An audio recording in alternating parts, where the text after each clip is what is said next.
Endorphin hormone. ఇది మనకి ఏంటి అనంటే పెయిన్ రిలీవర్ అని అంటారనమాట.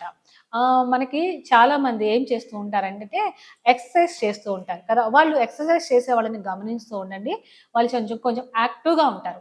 ఓకే. ఒకే ప్లేస్‌లో కదలకుండా కూర్చున్న వాళ్ళు ఒకలాగా ఉంటారు. వాళ్ళు మాట్లాడితే బాడీలో అక్కడ పెయినొస్తుంది, ఇక్కడ పెయినొస్తుంది, చిరాకుగా ఉంది, తినేది అరగట్లేదు అని ఇలా చెప్తుంటారు. అదే ఎక్సర్సైజ్ చేసే వాళ్ళని గమనించండి. చాలా హెల్తీగా ఉంటారు. ఎక్కడ పెయినొస్తుందని చెప్పరు. చాలా యాక్టివ్‌గా ఉంటారు. డాన్స్ చేస్తూ ఉంటారు. ఇంకా పక్కన వాళ్ళని యాక్టివ్ చేస్తూ ఉంటారు. ఏ ఫుడ్ తిన్నా కూడా వాళ్ళకి ఓకే. నాకు ఎటువంటి డైజెషన్ ప్రాబ్లమ్ లేదని చెప్తూ ఉంటారు. ఎందుకంటే బికాస్ ఆఫ్ ఎక్సర్సైజ్ అనమాట. అలా ఎక్సర్సైజ్ చేస్తూ ఉండాలి. అండ్ మనకి డార్క్ చాక్లెట్స్ ఉంటాయన్నమాట. ఆ డార్క్ చాక్లెట్స్ తిన్నా కూడా మనకి ఏదైతే ఉందో ఎండోర్ఫిన్ హార్మోన్ రిలీజ్ అవుతూ ఉంటుంది. ఓకే. ఈ 4 హార్మోన్స్‌ని మీరు డైలీ రొటీన్‌లో కంపల్సరీగా డెవలప్ చేసుకోవాలి.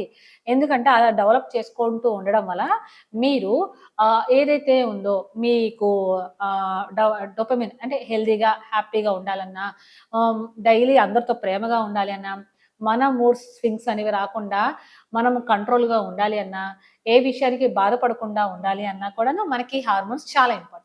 ఓకే. ప్రతి ఒక్కళ్ళు ఈ 4 హార్మోన్స్‌ని డెవలప్ చేసుకోండి. చాలా హ్యాపీగా ఉండండి. ఇంకా మీకేమన్నా ఫర్దర్ డీటెయిల్స్ కావాలి అనంటే మా ఛానెల్‌ని సబ్స్క్రైబ్ చేయండి.